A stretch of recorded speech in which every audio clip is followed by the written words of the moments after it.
Hello, everyone. My name is Makita Connor, and I decided to research chronic and violent juvenile offenders. I was interested in learning what environmental, psychological, and biological factors exist that may contribute to the occurrence of violence amongst juveniles.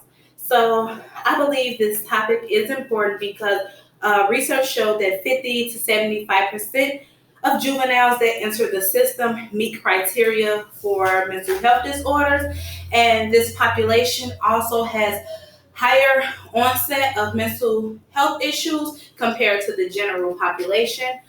This is alarming, and this should also be taken serious. And I believe while children are um, being incarcerated or held in juvenile detention centers, they should be receiving the appropriate treatment they need that will continue once they transition back into the community, so we can see a decreased level of offenses, violent and nonviolent, for these individuals that have been declared as having some mental health issues. I found a quote that I would like to share, and it goes, "The family is the fundamental building block of human society. Consequently, the foundation of our nation is only as strong as America's families. There is much to be learned about the effects of family life on delinquency and crime." End quote. So this quote came from the Office of Juvenile Justice and Delinquency Prevention. I chose this quote because I also strongly believe that the family is the beginning of everything. So before children are able to choose their friends, before they go to school, everything begins at home. So what these children are seeing in terms of the way their caregivers and other adults or older siblings, cousins are interacting in front of them, these children will model that behavior. So whether that be good behavior or violent behavior, it's all dependent on what these children are seeing. So we have to be mindful of what we are exposing children to. Also, um, I something I noticed personally is children have a lot of access to social media, different video games, and a lot of times there is a lack of parental involvement, and parents are not monitoring what their children are doing, which is bad because there are different people that they can encounter on the internet, on games, and you do not know what they are being influenced to do. So we have to be mindful and very involved with the lives of children on a day-to-day basis. So another point that I would like to cover is homicide amongst juveniles. So in a research study that I analyzed, it stated that between the years 2010 and 2014 in the United States, juvenile homicide was up between 7 and 8%. This was the third leading cause of death, and Black males were in the lead in terms of homicide death when compared to Hispanic and white males. So although 7 to 8% may seem like a small number to some people, that is still alarming. So we have to get to a point in a society where we collectively care about what our children are doing when they are outside of the homes. So like, why are some children able to get easy access to guns or other weapons, or why are they um, prone to flock towards other children that are in gangs or that model bad behavior? So these are things that should concern us each and every day, because children are our future. So some children who go on to commit offenses are said to display certain characteristics. Some are said to be victims of sexual abuse, physical abuse. They see parents abusing substances. These children may have mental health disorders. So mental health was a very big aspect that came up throughout much of the research I conducted. So I once worked in a mental health hospital, and I worked with children from the ages of 3 primarily up until the ages of 12. And something I noticed, some children were receiving dual diagnosis from doctors, and the main way to deal with these children was through medicating them. And I found this to be disturbing because therapy sessions were limited and they were given in very small moderations. However, some children were being medicated 2-3 times or more throughout the day, and it's like once this medication wears off, like that problem is still there. So it's just so much you can do to try to prevent children from being aggressive. However, these children go back home, and within days they're sent back to the facility because the caregiver is stating like, I can't handle them, like, the medicine is not working, maybe they need to up the dosage. So I think there needs to be a real plan in place to help deal with children who are still young and are trying to learn how to cope with different emotions, who have experienced abuse, and have been through different things. And the answer is not solely medicating children. Also, some children that commit violent offenses seem to lack guilt.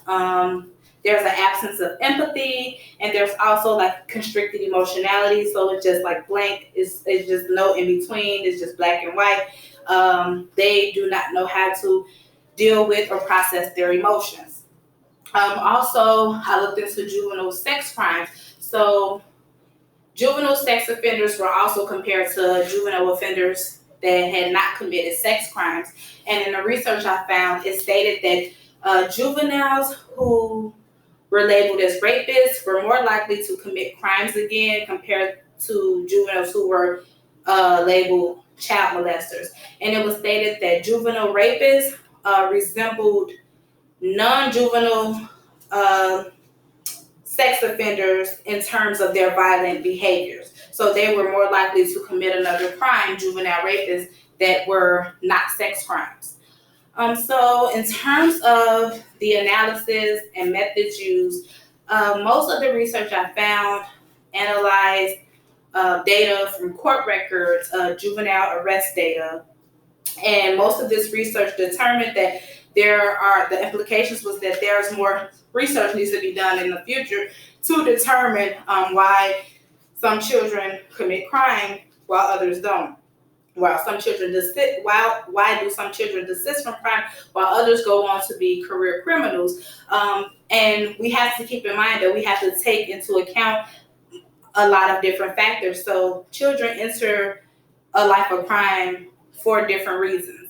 And in terms of treatment, I viewed multi-systemic therapy. So this approach contends that family-based therapy with community-based treatment is the best approach for dealing with the most violent juvenile offenders. This model focuses on decreasing outpatient treatment and more so keeping treatment done outside of an institution. And it takes into account how all 6 systems interact, such as the school, church, community, organizations, and the family, and all these different institutions help shape the behavior and how children respond to them. So I believe this comes down to like the more active individuals are in these different institutions, in the school setting, in the family setting, in the church community, as well as community therapy-based systems, the more the children are able to receive support on the outside, the better their outcomes with these treatment options. Also, my research questions were, are there signs that should be taken serious indicating certain children will continuously offend? Also, what circumstances drive children to become violent and chronic violent offenders? And again, this is a complex matter because there's no one reason why some children commit crimes. There's no one reason why some children begin to commit crime and then later go on to stop committing offenses. ADHD and delinquency was something else I came across, and it stated from adolescence and thereafter, ADHD is significant in terms of violent offending because this consists of people being impulsive, and at this point, the propensity for violent offending is increased during the adolescent years and thereafter. So once again, when I decided to factor in certain things as far as environmental, biological, psychological, I wanted to look at all the different aspects. And in terms of environment, I found not that much information stating that the environment played a significant role. In fact, the research I found stated that regardless of where a child lived, was raised, or their environment, their behavior is more significant in determining whether they'll be violent opposed to their environment. So again, I think this comes back down to my starting point.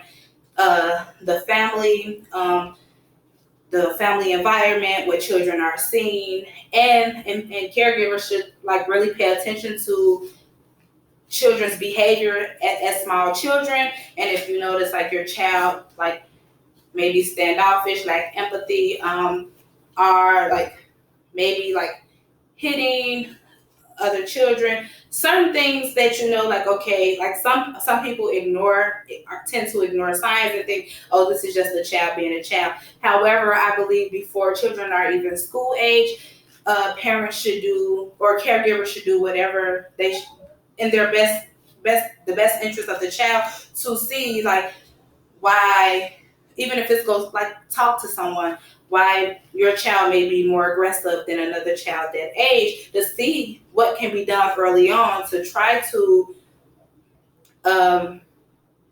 confine, like get this behavior like intact before this child goes on to become a violent offender. I would definitely be interested in doing research in this topic on my own. I would like to interview children that started off as offenders in their pre-adolescent, adolescent years, and have gone on to transition into the adult